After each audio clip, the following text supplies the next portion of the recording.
c'est alors My Love Story with Yamada-kun at level 999.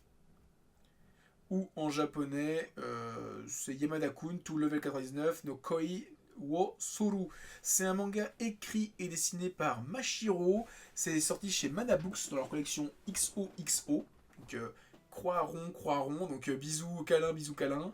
Au Japon, c'est sorti aux éditions Comic Smart, puis Media Factory. Et donc, c'est sorti depuis 2018. Et à ce jour, la série compte 9 tomes. Donc 9 tomes en 6 ans. Donc la série a un rythme assez lent. Donc petit résumé pour ceux qui veulent savoir. Akane, donc la jeune fille qui est ici, vient de se faire larguer par son petit ami, qui l'a trompée sur un jeu en ligne. Elle a le cœur brisé. Elle décide alors de se connecter sur le jeu auquel elle avait l'habitude de jouer ensemble avec son copain. Et elle se défoule sur les ennemis et elle va faire la rencontre d'un certain Yamada, qui est ici. Et ils vont se croiser ensuite en IRL. Alors j'avais vu l'animé, qui était sorti sur Crunchyroll il y a 1 an ou 2. J'avais découvert ça en même temps que The Dungeon in My Heart. Et j'avais trouvé que ce Dungeon in My Heart était pas terrible. Et Yamada-kun, j'aimais bien le côté, on va suivre une étudiante qui va avoir des problèmes de cœur, qui va picoler, qui va discuter avec sa copine, etc. Qui a vraiment ces histoires qui ont l'air de coucher ensemble. En tout cas, il y a des histoires où ça va plus loin que juste tenir la main, où elle a un appart, elle bosse, etc. Dans un délire où ils se sont croisés dans un MMORPG. Donc je trouvais vraiment l'idée très cool. Et en fait, plus les séries avançaient, plus je trouvais que Yamada-kun perdait un peu en intérêt et que The Dungeon Universe lui devenait de plus en plus intéressant. Donc là, je vais redonner sa chance au manga en numérique chez Mana Books. Je ne vais pas forcément l'acheter en physique. Hein. Les petites comédies romantiques comme ça m'intéresse. J'ai pas envie de les avoir en physique, ça prend un peu de place pour les trucs que j'ai souvent, des fois, pas à relire 50 fois dans ma vie. Donc là, pour l'instant, c'est vraiment cool. On est vraiment sur une comédie romantique toute bête, hein, avec cette héroïne qui avait un petit copain. Ils ont commencé à jouer en ligne ensemble. Ils jouaient à Genshin Impact ensemble, ou à WoW. Et en fait, il l'a largué et elle va croiser donc un magicien du nom de Yamada qui est complètement associable, qui lui répond par des OK, c'est vrai, très bien. Et elle veut juste s'énerver, taper sur des mobs, elle comprend rien au jeu, elle sait même pas jouer. Genre, elle sait pas que, genre, pour battre un ennemi haut, il faut faire des attaques de feu. Elle tape avec des attaques électriques, tu vois, des trucs comme ça. Enfin, elle fait n'importe quoi.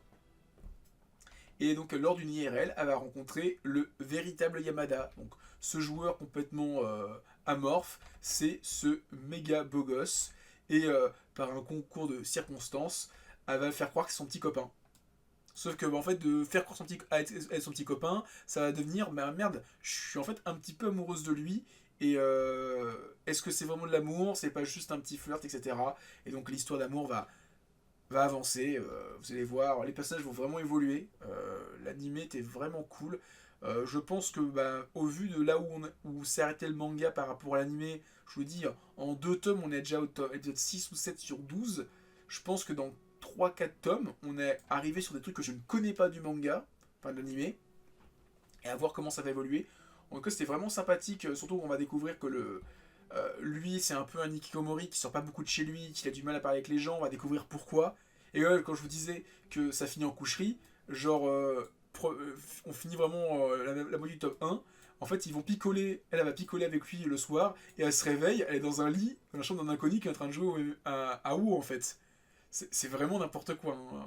Moi, j'ai adoré. Et en fait, non, ils se sont pas envoyés en l'air. Genre, on s'est envoyé en l'air.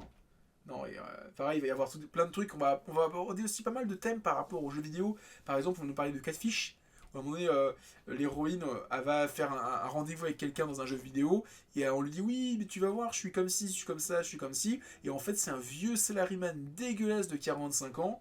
Et donc, on nous dit, faites attention, les gens sur Internet, ce ne sont pas forcément les gens qui sont en vrai. Donc, il y a des trucs très intéressants. On sent que c'est pas forcément que un prétexte, le MMORPG. Il y a quand même des trucs intéressants à raconter avec. Il y a quand même pas mal de. Bon, il y a beaucoup de passages où ils sont beurrés, je trouve ça génial. Ça change un petit peu de l'énième comédie romantique où c'est juste des lycéens qui font je suis amoureux, mais je veux pas te le dire, je suis triste, je suis timide.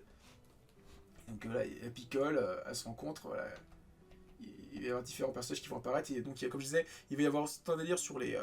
Il y a beaucoup de gens qui jouent aux jeux vidéo parce que c'est un peu un exutoire. C'est leur porte de liberté. Ils vont pas à l'école. Il y a un personnage qui va pas à l'école. vous verrez plus tard, il y a un personnage qui va pas à l'école, qui est déscolarisé, et en fait son seul lien avec le monde extérieur, c'est les jeux vidéo. Et les MMORPG, vraiment, le manga est sympathique, en termes de comédie romantique pure, c'est pas la meilleure de tous les temps. Vraiment, j'ai lu beaucoup mieux, mais ça fait le café. Par contre, graphiquement, c'est quand même très simple. Genre, des fois, ce gros plan, il est hideux. Genre, j'ai l'impression qu'il manque une perspective. Il y a un truc, c'est très plat. Il y a beaucoup de dessins qui sont quand même très très simples. Il y a beaucoup de. Enfin, en fait, ça sent que c'est un manga qui a été peut-être publié au Japon en numérique. Et il y a très peu de. Voilà, là, il n'y a aucune perspective et aucune profondeur. On a l'impression que tout le monde est sur le même plan. C'est pas très bien dessiné. Moi, je poursuis vraiment juste pour cette petite comédie romantique pour en savoir plus. Après, comme je l'ai pris en numérique, si vraiment ça bat de l'aile, je peux arrêter à tout moment, il n'y a aucun souci. Mais voilà, je voulais juste en parler. C'était Yamada-kun. Ah ouais, je le vends bien. Je sais pas si je le vends bien, mais en tout cas, voilà, je voulais en parler un petit peu. Je pensais. Si le manga sort pas en numérique, je le prendrai pas en physique. Il sortait en numérique, j'ai pris les 2 premiers tomes. Je vais voir jusqu'où ça va, parce qu'en fait. Je me dis, hein, le tome 4 pour moi va être un peu inédit, donc je vais voir jusqu'où va aller le manga. Et je pense aussi lire le manga en une traite et pas avoir en fait, globalement, je vois qu'en fait en 2 tomes j'ai fait 6 ou 7 épisodes, ça veut dire vraiment que les deux ne racontaient pas grand chose. Ils étiraient les chapitres. Que quand je vois où s'arrête le tome 1, je me dis, mais j'ai l'impression que le tome 1 il s'arrête au bout de 3 épisodes.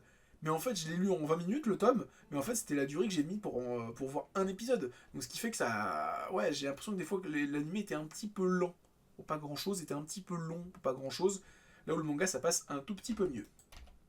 Voilà, en tout cas, c'était Yamada-kun. J'espère que ça vous a intéressé.